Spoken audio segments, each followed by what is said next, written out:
Yo mes Nakama, c'est ton Nakama Winnie en chakra et en vibranium et aujourd'hui on va faire une critique de l'épisode 86 de Dragon Ball Super. Oui je sais. D'habitude j'attends toujours qu'un arc se termine pour en parler, mais là... Pardonnez-moi, je voulais partager mon ressenti avec vous. Excusez-moi. Donc du coup on va parler de cet épisode 86, mais avant de rentrer en détail dans cet épisode, je vais quand même vous donner mes impressions concernant le début de l'arc qui a commencé depuis février. Alors qu'est-ce que j'en pense concrètement? Comme j'en avais parlé dans des vidéos précédentes sur l'arc Zamasu, etc. Je trouve déjà que le concept de l'arc en lui-même sur le papier est très intéressant. Bien évidemment, voir de multitudes d'univers s'affronter dans un tournoi, c'est le fan service, tu vois. Et ce que j'apprécie vraiment, c'est vraiment le concept du tournoi, c'est-à-dire le Battle Royale. Battle Royale qui a jamais été adapté dans Dragon Ball, voir des multitudes d'adversaires se battre en même temps dans le Tenkaichi Budokai, c'est une nouveauté. Du coup, moi, j'ai directement pensé à la WWE, le Royal Rumble, tu vois, je me suis imaginé tous les univers s'affronter et ça va être incroyable, enfin je l'espère. Espérons que ça sera à la hauteur de nos espérances. Et surtout, ce que j'ai apprécié, c'est l'enjeu. Comme je l'avais dit, que Xeno menace de détruire les univers qui vont perdre. Et ce qui est marrant, c'est que tous les univers disent que c'est de la faute à Goku. Goku est considéré comme le méchant, comme la menace. Et qu'est-ce que je disais il y a quelques années, mais personne ne veut m'écouter, bien évidemment, que Goku est peut-être l'ultime menace. Bon, c'est pas le méchant de l'histoire, bien évidemment, mais quand même.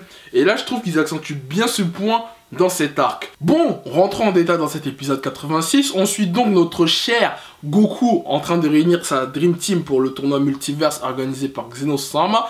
Il va aller demander de l'aide à Dende sous la recommandation de Krillin et C18 pour retrouver C17. C17, que je te le rappelle, on l'a pas vu depuis des années et des années depuis. Tu n'étais même pas né, ça se trouve, quand C17 est apparu pour la toute première fois dans Dragon Ball. Moi-même, d'ailleurs, je n'étais peut-être pas né quand C17 est apparu pour la toute première fois dans Dragon Ball. Pour te dire, C17 qui était apparu, je vous le rappelle, dans l'arc Cyborg et Cell, pour ceux qui l'auraient oublié. Dende lui indique donc que C17 se trouve sur une grande île au sud, mais en même temps, il en profite pour dire à Goku qu'un jeune talentueux habite sur cette île, à côté de C17. C'est bien évidemment Oob, la réincarnation de Majin Buu. J'y reviendrai plus tard, on va en reparler. Dende et Mister Popo accompagnent Goku jusqu'à la fameuse île. On voit le palais du grand puissant se déplacer. Ok. Goku descend sur l'île, il va faire la rencontre de C17. Il va apercevoir C17 en train d'affronter des braconniers qui apparemment recherchent un minotaure avec des cornes dorées qui vaudraient une fortune. C17 qui est devenu donc un défendeur de la nature, des animaux. Ouh, si, c'est 17 l'écologiste, c'est 17 président. Goku donc attend que C17 ait fini de régler ses comptes avec les méchants. Et Goku va donc lui parler du tournoi, etc. qui réunit une équipe. Et vont s'affronter pour que Goku teste la puissance de C17. Et à la plus grande surprise, C17 tient tête à Goku. Bon, ils se sont pas battus sérieusement, mais voilà, ils se sont échangés quelques coups. Et à la fin de l'épisode, Goku va donc lui proposer de rejoindre l'équipe. Mais à contre-cœur, C17 va lui dire « Non, je ne te rejoins pas. » Ouh, le vent, Goku est blessé. Goku se dit « Mais c'est pas possible. Espèce de salaud !» Bref, et du coup l'épisode se termine comme ça. Alors, qu'est-ce que j'en ai pensé de cet épisode? Eh bien, personnellement, j'ai plutôt apprécié. Vraiment, c'est un très bon retour de C17.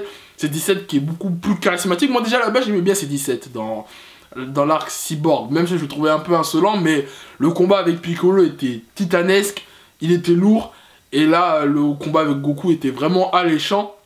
C17 qui a vraiment progressé. Bon, arrêtez-vous, parce qu'il y en a qui parlent de ouais, C17 il a le même niveau que Vegeta, calmez-vous, Goku n'était pas à fond.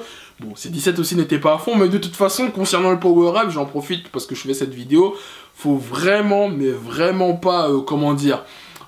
par rapport aux autres Z-Warriors, leur power-up va être suffisant et équivalent par rapport au contexte du tournoi. C'est-à-dire qu'ils ne nous attendaient pas que tous les Z-Warriors aient le même niveau que Goku. Là, comme ça va être un Battle Royale, les contextes des combats vont être différents. Ils vont devoir s'adapter par rapport à la stratégie. Donc on s'en fout en fait du power-up. Du moment que tu sais un minimum te battre, c'est le plus important. Mais bref, du coup, Goku et C17 tiennent tête. Goku se transforme même en Super Saiyan Blue. Il s'échange des petites punchlines, sont modestes. Ah, si on se raffronte à l'époque, je t'aurais pas battu. Je ne sais pas. Bref, ils s'aiment, ils se lèchent les bottes entre eux. Donc ce premier affrontement était plutôt pas mal. D'ailleurs, en parlant de premier affrontement, j'ai oublié de le mentionner, il y a eu un débat, enfin une excitation sur le net concernant justement la première rencontre entre C17 et Goku. Je tiens à dire que, bon, c'est vrai que techniquement parlant, c'est la première fois qu'ils se rencontrent physiquement. Mais sinon, ils se sont déjà rencontrés. Parce que même C17 d'ailleurs fait la mention qu'il a déjà entendu la voix de Goku. Il fait référence à la fois où Goku justement pour affronter Majin Buu. Et en faisant le Genki Dama, bah, C17 avait entendu la voix de Goku et il a même levé la main. Voilà. Donc techniquement parlant, ils se connaissent. Mais, même, bon, je sais que ça n'a rien à voir, c'est hors contexte, c'est même pas dans le manga, mais Goku a affronté Super C17 dans Dragon Ball GT. Du coup, est-ce qu'on peut parler d'une réelle première confrontation? Bon, là, c'est un peu tiré par les cheveux, mais quand même, il y a déjà eu Goku contre Super C17, même si j'ai pas apprécié le combat personnellement. Mais voilà, du coup, arrêtez de vous enflammer, genre, on dirait que c'est la première fois, tu vois. Calmez-vous. Autre question que je m'interroge, c'est justement, pour continuer sur le power-up de C17, comment il a fait pour augmenter sa puissance? Est-ce qu'il s'est vraiment entraîné? Enfin, est-ce que donc les cyborgs ont un potentiel de capacité de puissance qui au-delà d'un Saiyan? Tu vois, on peut poser ce genre de questions. C'est-à-dire que si C18 s'entraîne comme une malade, parce que là, c'est comme une mère au foyer pour moi, C18, est-ce qu'elle a vraiment le potentiel de revenir au niveau? C'est-à-dire que C17 et C18 vont dans la salle de l'esprit du temps, est-ce qu'ils auront un niveau? Laisse tomber. Parce que déjà, à l'époque, dans l'arc de Cell, C17 et C18, mettez la misère. Mettez la misère au Saiyan, mettez la misère à Vegeta, tout le monde. Et même dans le futur, comme vous le savez bien, bah, C17 et C18 ont tué tout le monde. Donc, on peut se poser ce genre d'interrogation. Quel est le potentiel réel d'un cyborg? L'avenir nous le dira.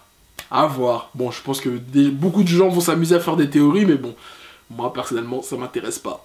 De ce genre de théorie. Autre chose pour continuer sur ces 17, bon là c'est une petite interrogation que je me pose comme ça, pourquoi on n'a pas vu les enfants de ces 17 et la femme de ces 17?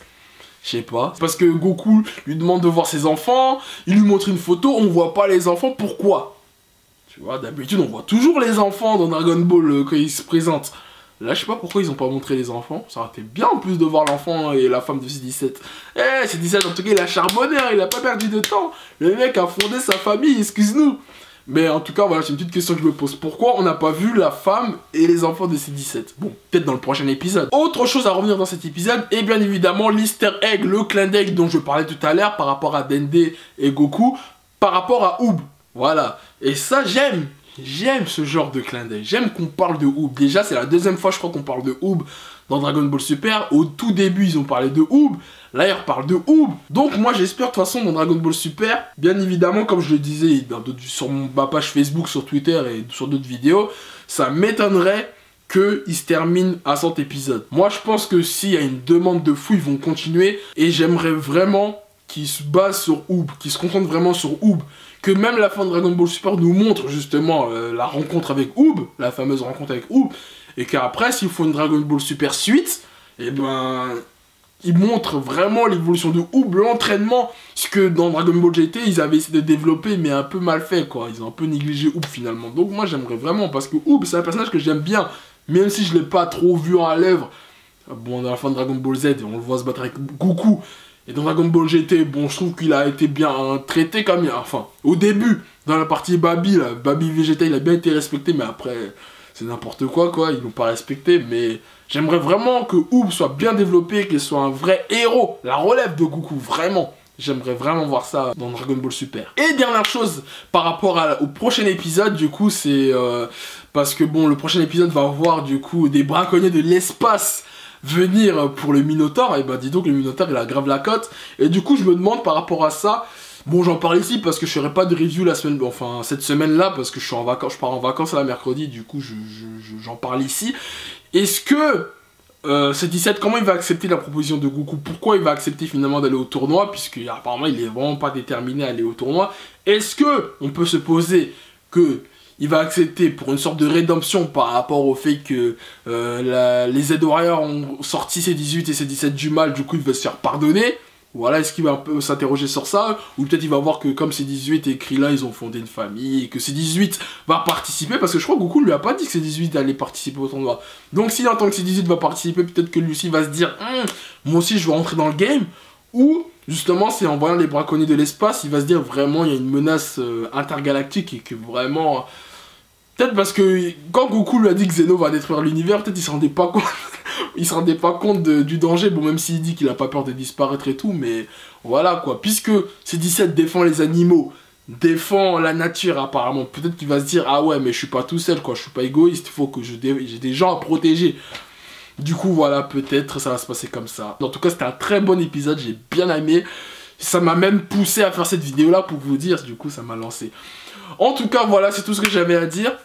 Comme je le fais pour les reviews de Boruto, je vous invite, si tu es encore dans cette vidéo, à me poser des questions. Tu peux me poser n'importe quelle question, je lance un concept en fait pour chaque review, les questions des Nakama, c'est la rubrique questions des Nakama.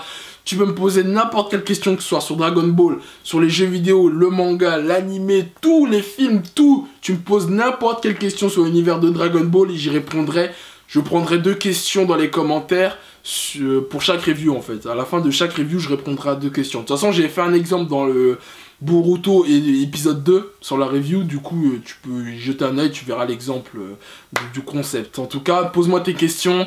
Dis-moi dans les commentaires ce que tu as pensé de cet épisode. Abonnez-vous et merci de me suivre. Merci de la force et je vous dis sur ce, au plaisir.